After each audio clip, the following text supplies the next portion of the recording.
están? Bienvenidos a esta presentación. Quiero agradecerles su presencia y una vez más darle la bienvenida a este espacio, que es un espacio personal de trabajo, desde donde tengo hoy la oportunidad de entregar esta comunicación. Mi nombre es Carlos Miranda Carvajal, profesor atacameño, liganantay, descendiente orgulloso, descendiente de la familia de Toroco de Toconao. Crecí en la comunidad agrícola indígena de La Banda en la ciudad de Calama y hoy me encuentro cumpliendo algunas funciones en la academia y en esta formación continua por la que opté desde que entré a estudiar. Nuevamente agradezco la oportunidad, les doy la bienvenida, los saludo y las saludo en la lengua kunza, lengua nativa de mi pueblo, Sexac Pinchau y Sensac Salipinau, lo que quiere decir: hola hermanos y hola hermanas, bienvenidos de nuevo a este espacio y a esta presentación que se titula Participación de las familias indígenas en los procesos educativos. Yo espero cumplir con sus expectativas, cumplir con entregar una buena comunicación y contribuir al desarrollo de este Congreso RIEDI 2019, el cual virtualmente estamos llevando a cabo en el año 2020 por motivos sociales y motivos sanitarios que nos aquejan y todos sabemos que están presentes.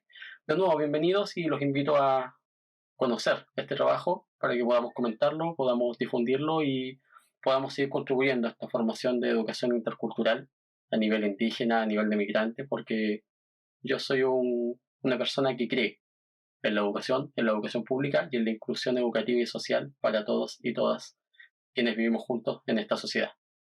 Muchas gracias por la oportunidad y vamos a comenzar. La investigación se titula Participación de las familias indígenas en los procesos educativos. Forma parte de un proyecto de investigación que tiene que ver con cómo se van construyendo estas dinámicas sociales de participación de las familias en la escuela y cómo las escuelas adoptan a las familias como parte de ellas mismas y cómo las familias se quieren involucrar en la escuela.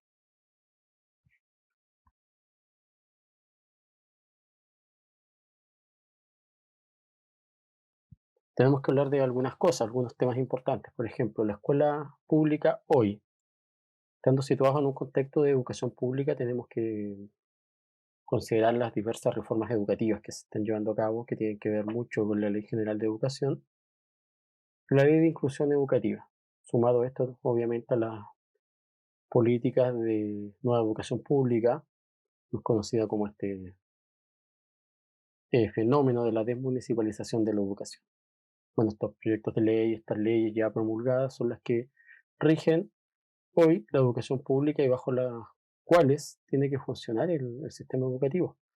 Es importante considerar que obedecen, obviamente, a recomendaciones de la OCDE, siendo Chile un país participante de esta comunidad, y que buscan eh, permanentemente mejorar la calidad, la equidad e igualdad en el sistema educativo nacional, planteando como meta una meta común, ¿no? Algo que todos queremos, que es educación de calidad para todos los niños chilenos. Esta presentación y esta investigación toma como referente algunos modelos educativos que han adoptado las escuelas públicas y que son las principales líneas, los principales caminos a seguir. Primero vamos a hablar un poco de la escuela efectiva. La escuela efectiva apunta a este concepto de altos resultados académicos que a nivel nacional tiene evidencia bastantes años atrás. Si empezamos a hablar de escuela efectiva, los primeros estudios que buscaron evidenciar la efectividad escolar son los estudios que desarrolló la profesora Erika Himmel y otros investigadores en el año 1984, donde se establecen por primera vez los, las variables y los conceptos que influyen en los altos logros académicos de los estudiantes en la desaparecida prueba PER, que es la antecesora del actual CIMSE.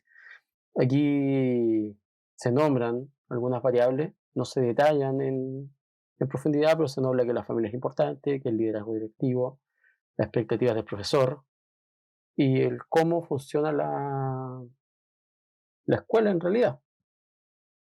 Si avanzamos en el tiempo, tenemos otro estudio que apuntan a lo mismo. La profesora Violeta Arancibia, en el año 1992, en su análisis comparado de efectividad escolar, detalla los mismos factores. Los estudios de Pizarro y Clark detallan los mismos factores ya a un nivel un poco más cuantitativo, obviamente, pero los detallan. Y es la UNICEF que en el año 2004 plantea en su texto quién dijo que no se puede escuela efectiva en sectores de vulnerabilidad, que estos indicadores, estas variables, estos componentes de la escuela, que son los ya nombrados liderazgo, participación de la familia, altas expectativas del profesor, un currículum contextualizado, influyen en estos resultados alcanzados. Las comunidades de aprendizaje, por su parte, son una nueva forma de ver la escuela que tiene que ver con la inclusión en la escuela de todos los actores que tienen que ver con la educación de los estudiantes. O sea, hay investigaciones que vienen desde España principalmente, en donde Serafín Antunes propone la creación de comunidades de aprendizaje que buscan evidenciar que mientras más participación tiene la escuela a nivel social, mayores resultados de aprendizaje y mejores resultados de aprendizaje se van a lograr en los estudiantes. Esto para mí es muy significativo, pensando en lo que vamos a hablar un poco más adelante. Hablamos de la relación familia-escuela. La relación familia-escuela es detallada a nivel cualitativo y cuantitativo. Los principales referentes son Epstein y Sheldon en el año 2008, que plantean la participación de la familia en la escuela en Estados Unidos. Y a nivel nacional tenemos a Brunner y el Aqua, en donde al hablar de factores asociados al aprendizaje detallan la participación de la familia como importante. Hay otros autores que dicen que es importante considerarla, principalmente Cornejo y Redondo, quienes, eh, aparte de enumerar los antes mencionados factores de efectividad escolar, hacen un llamado a lo que estamos haciendo hoy, que es tomar cada uno de estos factores. Claro, hoy tomamos la familia y poder adentrarse en ellos como un constructo propio, con sus propias variables, con sus propias formas de desarrollo, la que no va a ser igual en una escuela u otra, ya que, como sabemos, cada escuela es diferente, cada escuela tiene un proyecto educativo institucional diferente y cada escuela está en un contexto que la hace única. La relación familia indígena y escuela en Chile es una relación que extraigo de un trabajo en donde se midieron las variables que componen la participación de la familia en la escuela, desarrollado por Miranda y Castillo en el 2018. Esta participación detalló tres variables que fueron extraídas desde la bibliografía y fueron validadas por medio de análisis de cuestionario y un análisis de constructo y de un análisis métrico dentro de escuelas municipales de la ciudad de Calama. Las variables consideradas fueron la comunicación con la escuela, el conocimiento de la escuela y el apoyo al aprendizaje en el hogar. Ahora, ¿qué tiene que ver esto con la familia indígena? Que es lo que nos preguntamos. Bueno, la familia indígena tiene concepciones y tiene características propias de ella que son en sí eh, modelos educativos a microescala que obedecen a una comunidad local y obedecen también a un contexto de vida privada, de cómo la familia educa y enseña ciertas cosas que son propias de la familia a los nuevos integrantes, que en este caso son los niños.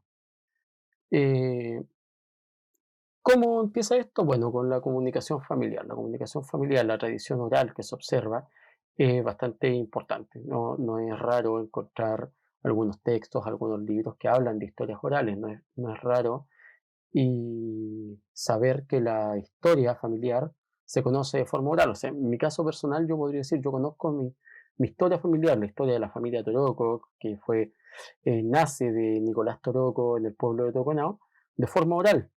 No tengo idea si está documentada, pero la historia familiar, la tradición oral es muy importante a nivel indígena. Otro componente muy importante en el desarrollo de las dinámicas internas de la familia indígena es el apoyo en las tareas propias de la cultura. Las tareas propias de la cultura involucran una participación familiar, sea al nivel que sea, en donde participamos desde niños en las costumbres, en las celebraciones, en las etapas de siembra, en las cosechas, en la celebración del carnaval, en los pagos a la tierra, que son formas que tenemos de vivir. O sea, la vida íntima y la forma de vivir de la cultura indígena es en sí un proceso educativo informal, pero de alto valor patrimonial y de alto valor personal para quienes lo vivimos. Esto suma al conocimiento de la propia cultura, un conocimiento que viene de alguna manera programado por esta comunicación oral y por este apoyo en las tareas propias de la cultura. No es, no es aislado, no es tomar un texto, leerlo y saber de la cultura, no, es vivir la cultura, es saber de estas dinámicas sociales y familiares, de este respeto ancestral, en donde se va gestando la cultura, en donde la familia indígena va creciendo y se va manteniendo dentro del tiempo. Eh, ¿De dónde extraer esta información? De alguna manera más formal, dado que esta es una comunicación académica. Bueno, hay relatos sobre lo indígena, los textos de Aravena, de Mamani y Araya, de Araya y Segovia, que hablan de historia ancestral, de fundación agrícola, hablan de cómo las culturas tienen mucho en común y otro no.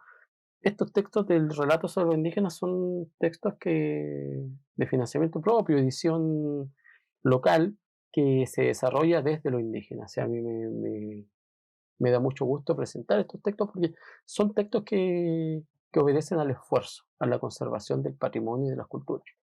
Ahora, a nivel de investigación académica hay textos bastante importantes, los textos de la profesora Nolfi Baño y de Carihuentro, la propuesta de uso de patrimonio como una herramienta educativa y a nivel internacional la propuesta de Ascenso y Pol.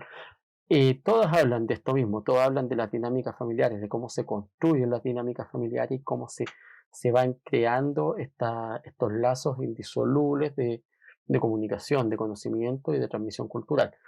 Es importante también mencionar que hay instituciones como la UNESCO que también habla de esto. O sea, la propuesta primera de educación patrimonial como herramienta educativa y generadora de altos logros académicos nace de la UNESCO con el texto de Valentina Cantón.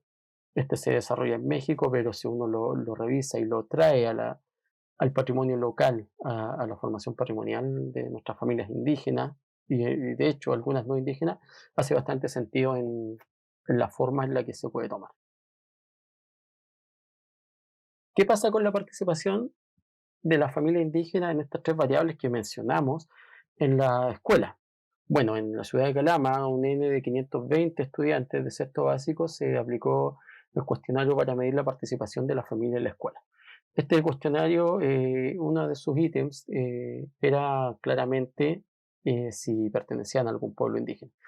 El 22,11% declara abiertamente ser perteneciente a un pueblo indígena, en donde no solo, aún estando situado geográficamente en la ciudad de Calama, encontramos el pueblo atacameño. O sea, los N que se detallan acá nos dicen que claramente existen personas del pueblo atacameño, de la etnia quechua, aymara, mapuche y diaguita, teniendo un total de 109 sujetos, perdón, 115 sujetos pertenecientes a un pueblo indígena y teniendo puntajes realmente altos en relación a la participación familiar. Si nosotros revisamos a nivel de porcentual cuál es la participación familiar, nos vamos a encontrar con que todas las familias indígenas poseen una participación en la escuela, podríamos decirlo, sobre el 80%. O sea, el mínimo es 79,4, pero sabemos que a nivel métrico esto se podría de alguna manera ponderar un poco más alto, siendo la familia que más participa y la que tiene un más N la familia atacameña, seguido con la familia quechua, que tiene un N que también se encuentra en segundo lugar, la familia aymara, que no es una familia perteneciente territorialmente a este soporte geográfico que es la ciudad de Calama, pero es bastante cercana y se considera un pueblo altiplánico. Y la familia mapuche y dieguita son quienes poseen una menor participación, pero es menor dentro de lo alto que esta es. O sea, es importante tener en consideración eso. Tengo que destacar que en comparación con las familias que no pertenecían a ninguna etnia indígena, los puntajes métricos alcanzados son mucho más altos en relación a las tres variables medidas. Ahora, ¿a qué me lleva esto y cómo empezamos de alguna manera hablar sobre esta participación? Primero tenemos que ver qué pasa con lo indígena en la escuela. Bueno, lo indígena en la escuela a nivel gubernamental es considerado por medio de, o fue considerado por medio del Programa de Educación Intercultural Bilingüe, el conocido PEB. Ahora, esto insertaba educadores tradicionales para que enseñen la lengua y la cultura indígena, pero con una condición bastante amplia. Primero, que el 20% de la matrícula del establecimiento educativo tenía que pertenecer a alguna etnia indígena. La segunda forma tiene que ver con la asignatura de lengua y cultura indígena, una asignatura que fue una promesa gubernamental en donde se llamó a las comunidades a trabajar, en donde participamos activamente, con mucho entusiasmo en esta creación, en esta revisión de programas, en donde se decía que la asignatura de lengua y cultura indígena tenía que ser impartida por un docente o educador tradicional perteneciente a uno de los pueblos indígenas, que iba a ser de carácter universal en las escuelas públicas de Chile, lo que a nivel de pueblo, para quienes nos interesa esto, era muy importante. ¿Qué pasó con esto? Bueno, se llevó se desarrolló la asignatura, se aprobó, pero se mantuvo la exigencia de que un 20% de los estudiantes tenía que tener pertenencia indígena. Por lo que a mi juicio nos encontramos de nuevo con un programa de educación intercultural bilingüe, un montón de exigencias administrativas que nos dejan no seguir, no avanzar en la conservación de esta lengua y cultura en las escuelas. Ahora, la presencia indígena en la escuela, según la muestra que se usó para esta investigación, es bastante importante. En sexto año básico, con un N520 censal en 7 escuelas municipales de la ciudad de Calama, llegamos a considerar un 22% de presencia indígena en total, lo que para mí claramente es que existe en cada una de estas escuelas un 20% o más de estudiantes indígenas. Y lo trágico en este sentido es que ninguna de las escuelas está implementado el programa de educación intercultural bilingüe y menos la asignatura de lengua y cultura indígena, lo que es más o menos irrisorio. Bueno, a nivel de conclusiones, tenemos que decir que la participación de la familia indígena en la escuela se observa cuantitativamente alta, o sea, teniendo como base que todos los valores de las familias pertenecientes a pueblos indígenas están sobre un 75%, o sea, es muy alta a nivel métrico. Segundo, que la evaluación de los nuevos programas, que convocó un gran número de comuneros de diferentes pueblos indígenas, fue importante. Fue importante, demostró de alguna manera que las personas que pertenecemos a pueblos indígenas queremos que se valore nuestra cultura, queremos que ésta crezca, queremos que se conozca, queremos que el patrimonio se mantenga y se promovió la cobertura universal de la asignatura de lengua y cultura indígena en la escuela chilena, donde la exigencia administrativa en verdad no cumplen con las propuestas de cobertura. Se mantiene la exigencia del programa de educación intercultural bilingüe, se sigue de alguna manera negando la posibilidad de participación de los pueblos indígenas en la escuela, aunque tengo que decir que hay escuelas en las que sí existe esta participación, escuelas situadas en poblados como el interior de Temuco, San Pedro de Atacama, los pueblos del altiplano, en donde hay mucha población indígena. Pero ¿qué pasa con la población indígena urbana, por ejemplo, lo que hablamos de la ciudad de Calama o lo que hablamos lo que podríamos ver en las ciudades grandes urbes, Valparaíso, Santiago, en donde tienen unas exigencias que no se apegan a la realidad? Como conclusión, a nivel personal puedo decir que este texto extraído del texto de Sonia Montesinos, perdón, me hace mucho sentido. Existe una negación a la génesis nacional. Es casi idéntica al periodo de conquista en donde llegó una cultura externa, nos trató de colonizar, nos, de alguna manera nos puso el pie encima y donde se negó la cultura perteneciente al territorio chileno, o sea, se colonizaron todos los aspectos, la lengua, la religión, el sistema económico, y se está negando en la escuela. Se está negando en la escuela lo que somos, lo que tenemos y lo que podemos aportar.